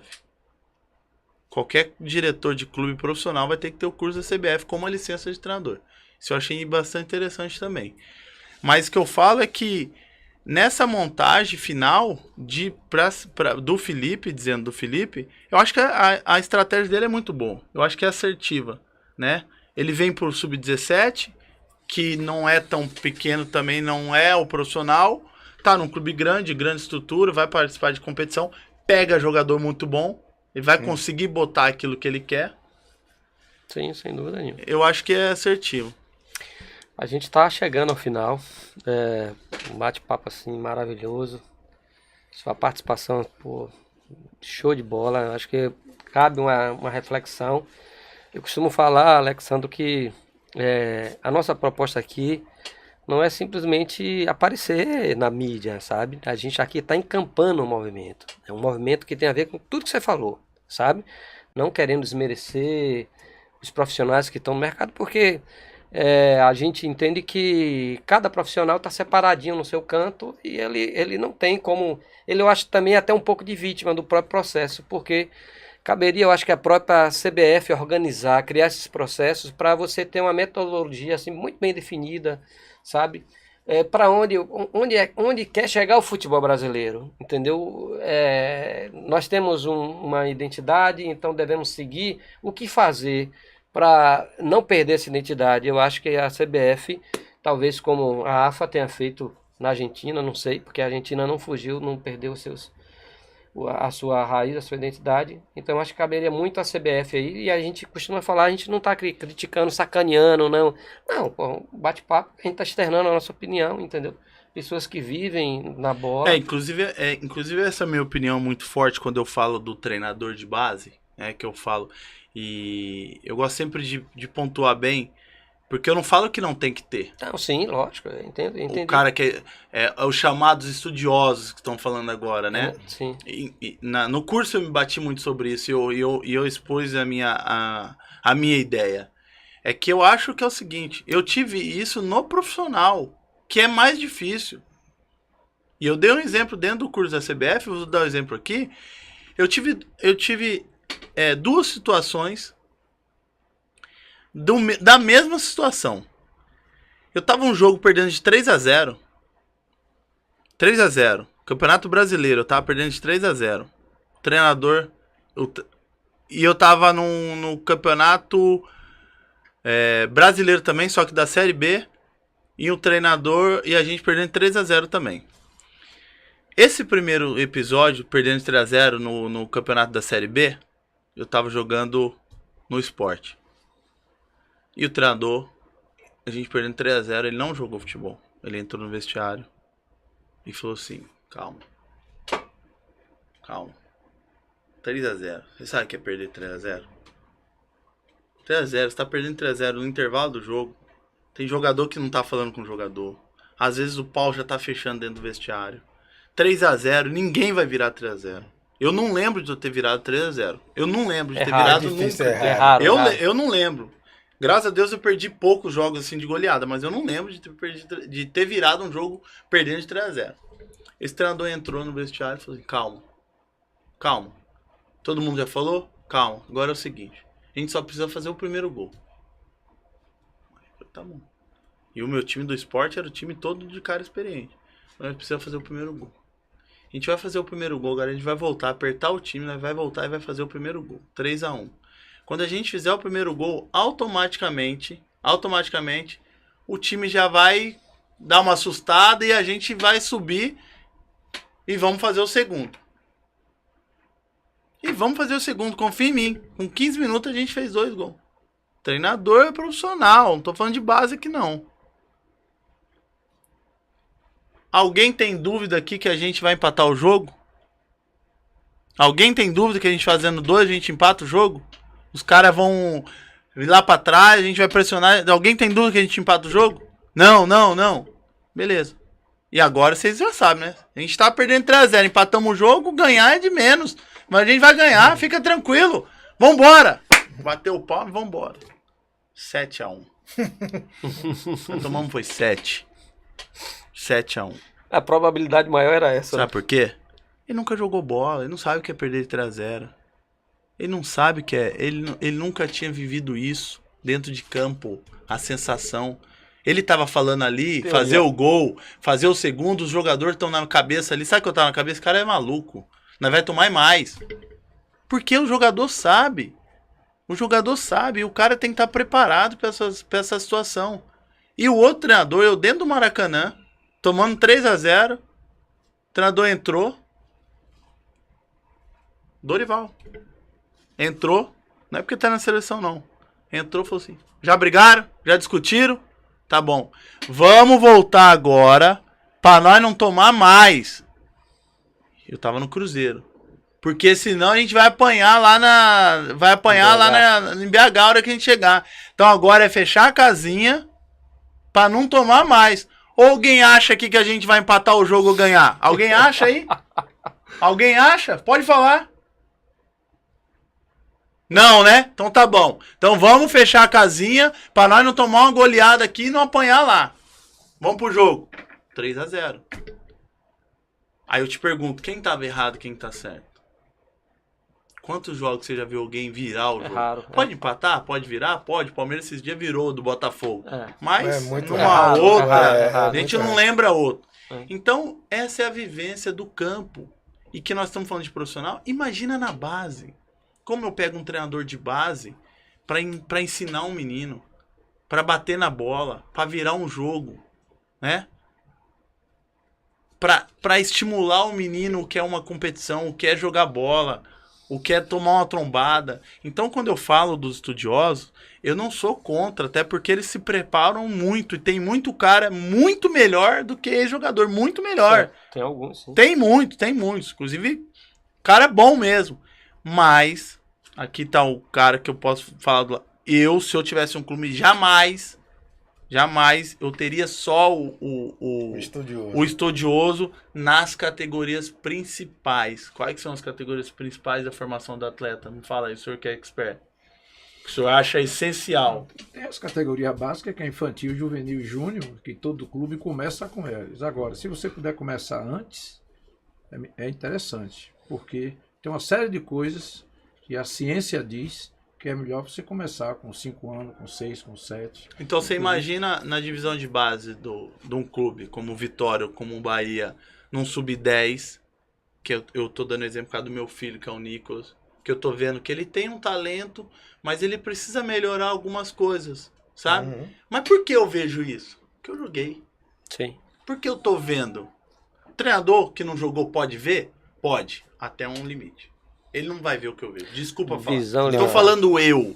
Não tô falando eu, Alexandre. Tô falando o ex-jogador, o cara que esteve em campo. Então eu assisto o treino do meu filho, assisto o jogo do meu filho. Eu vejo ele limitado em algumas coisas e que ele pode ser melhorado. Agora, o cara não tem qualidade de melhorar isso. Não é qualidade de profissional. Ele não tem qualidade porque ele não sabe. Não tem ele não viveu. Ele não tem conhecimento. Ele Então não consegue ter essa visão. é isso que eu acho difícil na divisão de base. E a gente está vendo em clube grande essa dificuldade. Geral. Perfeito esse depoimento seu. Só soma aí o que a gente já vem falando há algum tempo aqui. E o que Alexandro, ele falou assim com muito respeito a todos os profissionais de futebol. Nós temos amigos, você tem amigos, Eu inclusive, tenho. não é isso? e todos têm seu direito de buscar isso, né? De buscar ser um treinador de futebol. E ninguém está falando aqui que isso não é legítimo, totalmente legítimo, sabe? Mas também é legítimo de que as pessoas que trabalham no futebol tenham uma facilidade para conseguir esse conhecimento teórico que aquele, muitas vezes, que não trabalhou no futebol, conseguiu, sabe? E aí, Alexandre, eu não vou me alongar muito, até porque o nosso horário aqui já está chegando. A gente bate muito nisso e não é bater na CBF, sabe? É necessário você popularizar esse conhecimento teórico para que esteja à mercê daquelas pessoas e jogadores que muitas vezes não têm condição de pagar um curso. Você tem condição, mas tem tantos bons aí que não tiveram condição de pagar um curso e são bons, seriam bons. Por quê? Porque tiveram essa vivência prática. A melhor forma de ensinar é o exemplo. Um pai ensina seu filho, não é com palavra, meu velho. O filho está observando, é todo gestual, é o comportamento. E assim também em qualquer área, sempre vai ser com exemplo. É mais fácil. Então, dessa forma, quem viveu lá dentro do campo sempre vai estar à frente de todos aqueles que são acadêmicos, inteligentes, boas pessoas, pais maravilhosos, sem dúvida nenhuma, mas quem viveu em campo já tem-se algo a mais. E a gente não está defendendo aqui, o Alex Gol não defendeu aqui, não é aquele, como a gente chama, não é o boleirão, não é o jogador boleirão, que só porque jogou acha que pode chegar lá e pode ser treinador. Não é isso. É o jogador que se prepara, então ele está à frente do cara que só ficou lá na faculdade. É que assim, que você falou o boleirão. Porque o ex-atleta ele perdeu o mercado também, justamente por causa disso. Porque ele acreditava, porque ele jogou bola, ele já sabe. Tudo bem, a gente sabe, mas você precisa se informar. Você precisa andar de acordo do jeito que tá andando. Então você tem que ter um conhecimento, você tem que ter uma formação. Claro. Não é porque eu saí do futebol, que eu joguei em grandes clubes do Brasil, que hoje eu posso falar assim, eu vou chegar e vou ser treinador. Eu tenho essa condição, mas eu me preparei. Uhum. Eu fiz curso, eu quis fazer curso, entendeu? E o que eu falo? A gente tem que pegar o seguinte, pegar essa galera, e aí ele falou da CBF, eu vou um pouco mais longe, trazer para as federações. Isso aí. A Federação Baiana tem que ter um curso aqui para o pessoal da Bahia, Federação Paulista tem que ter um curso, a Federação Alagoana, trazer já esses cursos, esses preparatórios, para a gente trazer 6 atletas para dentro do futebol. Porque eu garanto a vocês que o futebol está precisando de mais ex-atletas, está precisando da galera. Eu digo sempre que o conteúdo que a gente tem é muito rico pra gente não entregar em lugar nenhum. Né? Eu tenho um amigo meu que eu tava fora do futebol, né? E ele falou assim, cara, beleza, você tem restaurante, você tem não sei o quê, mas você não tem propósito, você tem que entregar o que o futebol te deu. Eu te vejo no futebol, você tem que ir pro futebol. Eu não sei se vai ser de empresário, de treinador, de gestor, mas você tem que entregar. E não é ele falando de mim, mas a gente tem muito ex-jogador que tem muito conteúdo, que poderia ajudar muito, que precisa entregar. Mas é o que ele falou. Às vezes os cursos são muito caros, às vezes o cara não tem como ir, às vezes não tem em algum lugar. Os clubes às vezes também não dão oportunidade, porque ainda estão com essa visão do boleirão, que o cara é boleirão. Aí prefere botar o cara que fez curso em Harvard, não sei aonde, e não traz o cara. Então tem muito esse lado aí. Eu vou fazer uma última pergunta aqui, Alexandre, bem rapidinho. Pedro ali já está puxando minhas orelhas. Até 1h30, né? Falta até 1 hora. Me fala, o Mota me falou que você está com um projeto em relação a peneiras. Eu queria que você pode falar alguma coisa sobre isso? Posso sim. A gente tem um projeto, inclusive, o Milton Mota já nos deu uma palestra sobre isso, né? Porque eu costumo dizer sempre que você tem que pegar as pessoas referentes nisso, né? Então é um projeto ainda, é um desenho, acredito eu que até no final do ano deva sair do papel, né? É mais voltado mesmo para observação, né? De garimpar os meninos no Brasil todo. A gente vai usar a ferramenta da internet, né? Que é a ferramenta mais usada, então seriam peneiras online, né? A gente teria como parceiro clube, empresário, pai, jogador, né? Para justamente a gente ter o acesso. A gente ouve muito falar, eu não concordo, mas a gente ouve muito falar, eu não tive oportunidade, né? O jogador fala, o pai fala, ou o menino foi injusto, a oportunidade. Então a gente quer levar essa oportunidade para o Brasil todo e até para o mundo, de realmente o jogador ser visto. E não ser visto por uma ou duas pessoas, ser visto por o mundo todo. Então essa ferramenta vai trazer a oportunidade da gente estar fazendo uma peneira online, ao vivo. Então você que vai estar na plataforma, você vai ter como ver, vai ter todo o histórico do jogador, do menino que está lá, quantos anos que ele tem. E é bem legal, eu tô bem confiante. Massa. Você está fazendo uma coisa que o mundo está fazendo, né? Em todas as áreas, você está segmentando, né? Isso. Você está especializando, é perfeito. Eu acho massa, eu acho que tem tudo para dar certo. E aí, eu acho que é com uma boa certeza, se tudo encaminhar da maneira que está encaminhando, eu venho aqui no programa e a gente apresenta ele aqui. Massa, vai ser um prazer. Eu quero agradecer Alex Gol. Porra, massa, muito bom a tua participação aqui. A gente não esperava menos do que isso. Eu acho que a sua vivência assim, ele credenciou, a sua facilidade de explicar também, né? Foi perfeito, você deixou muito claro o que você pensa, né? E aqui nós estamos aqui com as portas abertas. Depois que você tiver com esse projeto já bem definido, traz aqui, a gente vai apresentar. Quem sabe no futuro a gente não está utilizando isso também. Acho que é uma ideia assim, maravilhosa. E seja sempre bem-vindo. Agradeço a Mota aqui, que é o nosso guru, é um gestor também do Aprendendo Futebol, que tem aberto as portas assim para que várias pessoas como você tenham participado. A gente fica muito feliz. E a gente torce para seu filho também, né? Vou torcer para ele dar certo. Ele já tem um bom exemplo. Acho que a sua leitura é perfeita em relação ao Nicolas. Ele tem que comemorar gol, né? É por aí. E seja sempre bem-vindo, Alex. Eu queria passar aí para a Mota fazer as considerações finais. Que é um talentoso músico de ouvido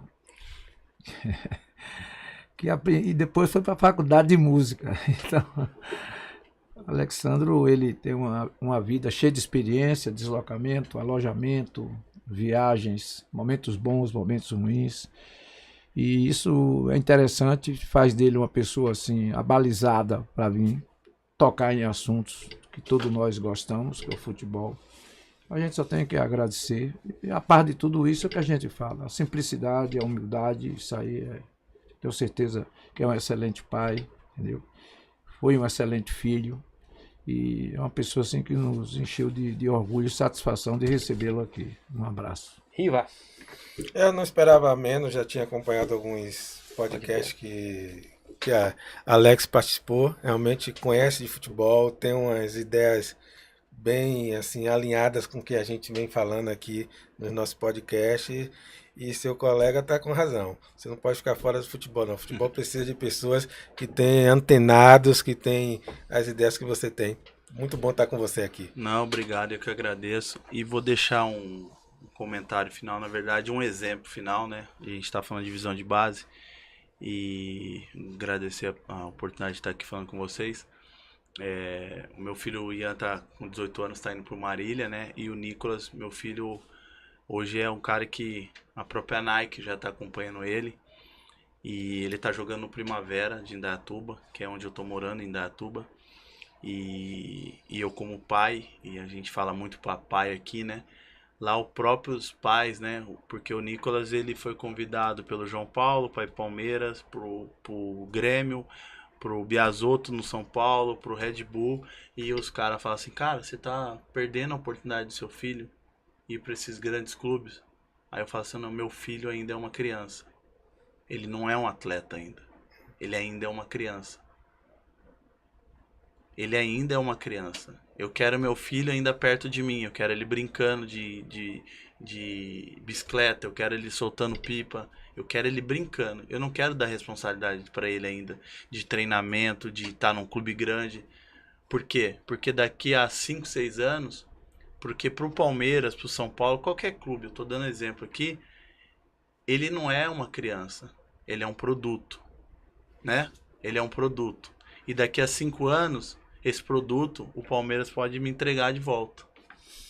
Só que ele me entrega um produto e eu perdi um filho em 5 anos. Você perdeu uma criança. Exatamente. Então, eu prefiro ele. Ah, mas seu filho não vai jogar futebol? Vai. Primavera de Indaiatuba hoje, que é um clube que está na A2 do Campeonato Paulista, né? É um clube hoje que não tem uma estrutura de um grande clube, mas está estruturando. Mas está ali. Ele está brincando, ele está indo jogar, joga o Campeonato Paulista, joga contra os grandes clubes e ele está ali. Eu não preciso disponibilizar meu filho de eu morar em outra cidade, de eu ter que levar ele 3 horas de relógio para São Paulo para ele treinar e eu ficar dentro do carro esperando para depois eu trazer ele. Eu sair de casa meio-dia, ter que voltar às 7 da noite para ter um sonho, porque o sonho não é do meu filho ainda. Ele ainda é uma criança, ele não tem sonho. O sonho é do pai. Eu tenho sim, é lógico, como pai, eu quero que meu filho, quero não, gostaria muito que meus filhos virassem jogador de futebol, sim, mas na hora certa. Ele ainda é uma criança. E eu brigo muito com isso, principalmente com as pessoas em volta, porque a pessoa fica falando, ah, mas, pô, seu filho, lá na frente você não vai se arrepender. Não, eu não vou me arrepender, sabe por quê? Porque se ele for talentoso e se ele quiser jogar futebol, eu cheguei no Vitória quantos anos? 15 anos. Eu tenho 5 anos pra frente ainda pra ele. Pra que eu preciso disponibilizar agora? Pra que eu preciso sofrer? Pra que eu preciso fazer uma criança ficar sonhando com 10 anos em jogar no Palmeiras? Que vai gerar ainda mais pelo menos uns 6 anos na cabeça dele. Não é a hora ainda. É a hora dele ser criança. É a hora de ele brincar. Se o futebol fosse antigamente, igual antigamente, de repente eu até deixaria, mas não é. A cobrança hoje é muito grande. Eles estão cobrando as crianças de 10 anos ganhar, ganhar, ganhar, ganhar. E as crianças ainda têm que ser crianças. Acho que você fechou com chave de ouro aí. Acho que você foi perfeito. Eu defendo isso sempre aqui, entendeu? O professor Carlos Augusto falou assim, vocês têm que se divertir. E essa diversão é que faz o jogador. É essa diversão, são momentos lúdicos como esse que vai credenciar um jovem quando chega com 16 anos, 17 anos, ele tem um repertório técnico suficiente porque ele viveu com alegria naquele momento que tinha que viver. Eu acho que isso é uma forma inteligente, inclusive, de se fazer um jogador. Quero agradecer a vocês, não vou me alongar muito, os agradecimentos, agradecer a vocês por mais essa por mais esse convívio aqui com a gente.